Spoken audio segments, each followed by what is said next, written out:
It's Chelsea, and I just wanted to show you how I came about editing this image. It's a very quick, easy, simple process. So the first thing I do is I go to File, I go to Open, and then Desktop. I'm going to take a photo from the photo shoot that from the same exact photo shoot. Um, what was her, Lauren? So we go to Lauren, and we try to find a similar picture to that one, to the one that I'm editing now.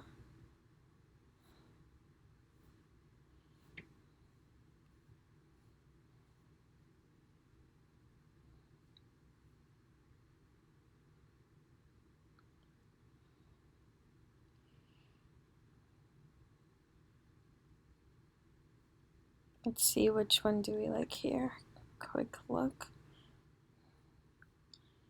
I don't really like that one. Her eyes are amidst blank, so let's look a little bit more. I kind of like this one, but let's see if we don't have better options. This is the one that I've already edited, so it doesn't really make any sense. This is another one, and I guess it could be similar enough for me to edit it, but I don't really like that one. Shit, I don't know this one. I don't really like that one either.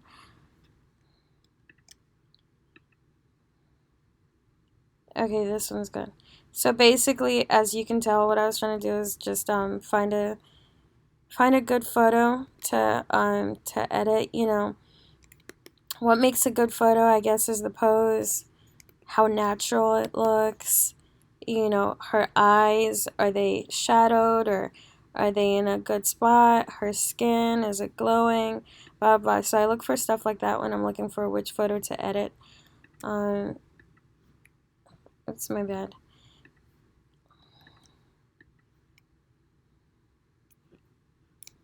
Maybe I'll edit this one. Actually, yeah. So between this one and this one,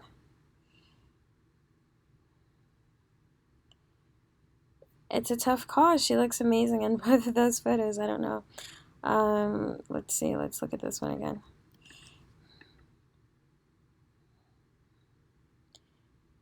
Okay, I guess we can do, dang.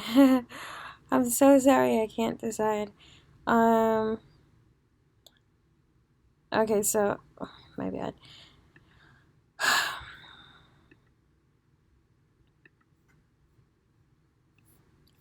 We were at 7753.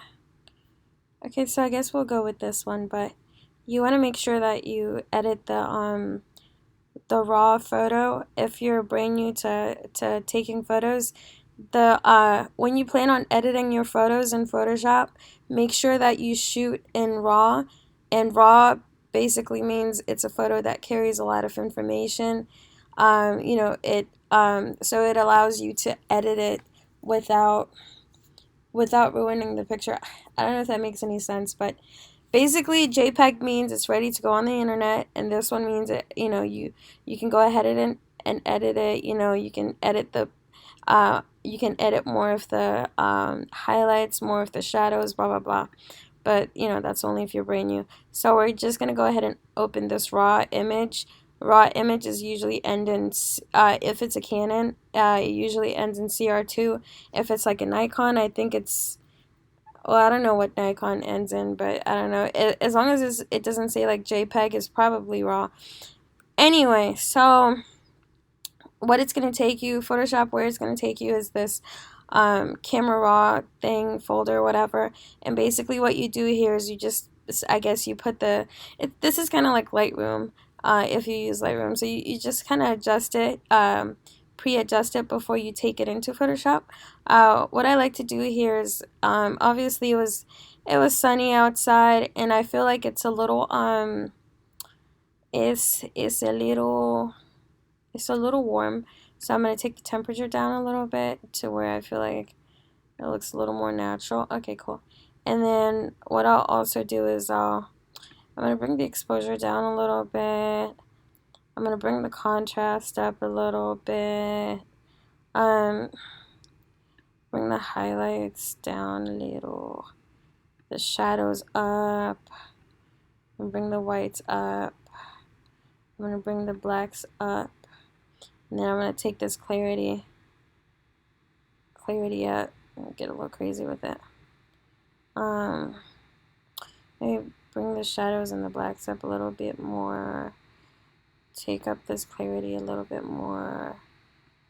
Take it down on the temperature a little bit more. And until I feel like, you know, I feel like I'm satisfied with it. Maybe sharpen it a little bit more, add a little sharpness in there. Okay, so when I feel I'm satisfied, I just, you know, click open image.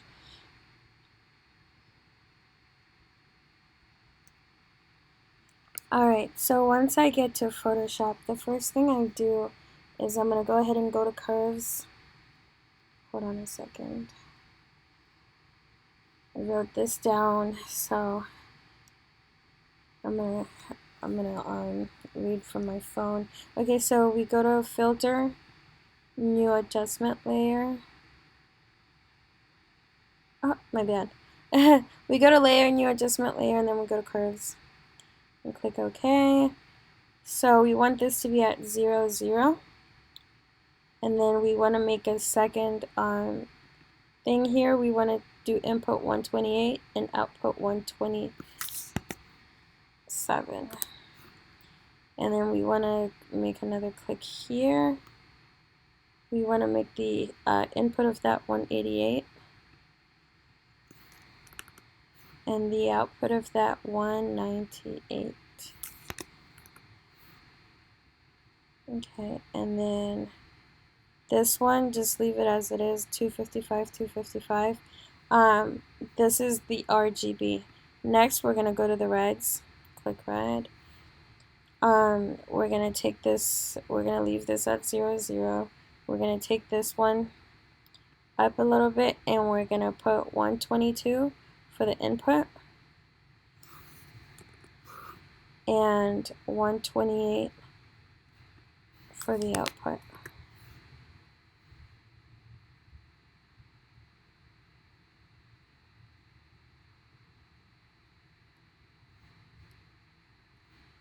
Next, we're going to click on this, bring it down a little bit. We're going to click we're going to put 183 for the input and 173 for the output. Next, we're going to go to green. We're going to put 117.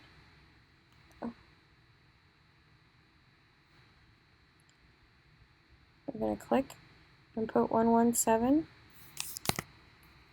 input and 116 output. And then we're going to click again up here. We're going to put 187 for the input and 195 for the output. And then we're going to go to blue, and we're pretty much going to just drag this up and put the output at 12. So honestly, there's no method to what I'm doing right now. Basically what it is I'm just, before I started recording this video, I just messed around with this a little bit until I saw some colors that I liked, and that's pretty much how it came to. Next thing I'm going to do is I'm going to go to layer, new adjustment layer. I'm going to go to black and white, click OK. We're going to take this from 40 to -70, and what this does is, as you can tell, it just darkens up her skin a little bit, and as well as anything that's red within the image, like her lips, blah blah blah. We're going to take the yellow to -1, and this, obviously, it also darkens up anything that's yellow in the image. So if you got greens and you want to darken the greens, you just play around with that, blah blah blah, so on and so forth. Wait, what just happened? Okay, so let's try again. -70 and then -1. Perfect. Okay, so after I've done that, I'm going to click on the layer and I'm going to take the opacity down to what, 38, 35? 36, 35, I guess. I don't know. I'm going to take the opacity down to that, and then we're going to go to layer, new adjustment layer, and then go to hue and saturation. We're going to take the saturation to -18. Oh, my bad. We're going to go to blues, and then take the saturation of the blues down to -18, and then take the lightness of it to -47. And basically what this does, as you can tell, is it changes the color and or lightness of anything blue within the image, and the blue that just happens to be in the image at this moment is the sky. So as you can tell, after I did that, the sky kind of got a little darker, and the kind of changed the color a little bit. If you want it to be a totally different color, you can also just mess with this in the hue and saturation layer. But I'm going to go ahead and put this to 0, and we're going to go to, what are we going to go to? We're going to go to yellows, and we're going to put this at -27. Okay, after that, we're going to go to layer, new adjustment layer. We're going to go to selective color. And we're going to go ahead and go to whites. We're going to put this at -43. And what this does, when you put the whites on this side, it basically it brings up the whites in the photo. So, and then also when you put them on when you put it on this side, it mutes out the whites in the photo. So we're gonna put this at -43, just to bring up the whites a little bit. It doesn't always work this well. Obviously, if there's other white things in the photo, it could ruin them a little bit. So as you can tell, her hand right here, it's looking a little whiter than we want. So what you would do in this situation is where you want to whiten her face but not her hand, is you would either just manually lighten it with this brush. You would take this brush, make sure it's on white, and then using the soft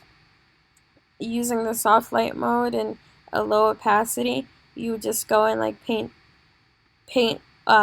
white soft light over the areas that are white, and that'll just bring out the whiteness wherever you want the whiteness to be. But if you want to make it make it easier on yourself and do what I just did, but not bring up the whites on this, let's go ahead and take this selective color off real quick. Okay, so if you want to bring the lights up on her face but not on her hand, what you would do is you would use this selective tool, whatever it's called, blah blah blah, and you'd select the parts where you want white, and then make sure that the parts where you don't want white are not selected. I don't mind her neck, bringing in the whites, whatever. Okay, so you go to layer, new adjustment layer, you go to selective color, and then you bring up the whites. So you see how in this second one, it brought up the whites on her face, but it didn't mess with the whites on her hand. And still then, we don't want it to be too much, because then it starts to look fake. So just do it enough to where it enhances it, but it's not so much that it starts to look fake, right? Okay, so the selective color is not needed no more. So we're just going to put that at 0. And we're going to go to reds. We're going to go to reds. We're going to do +31 on the reds. And basically what this does is if you take the reds to this side, it's going to make them lighter. If you take them to this side, it's going to make them darker. And we're going to do like a +31 on the reds, because we want her to have that like a more tan skin look, right? After that, we go to blacks,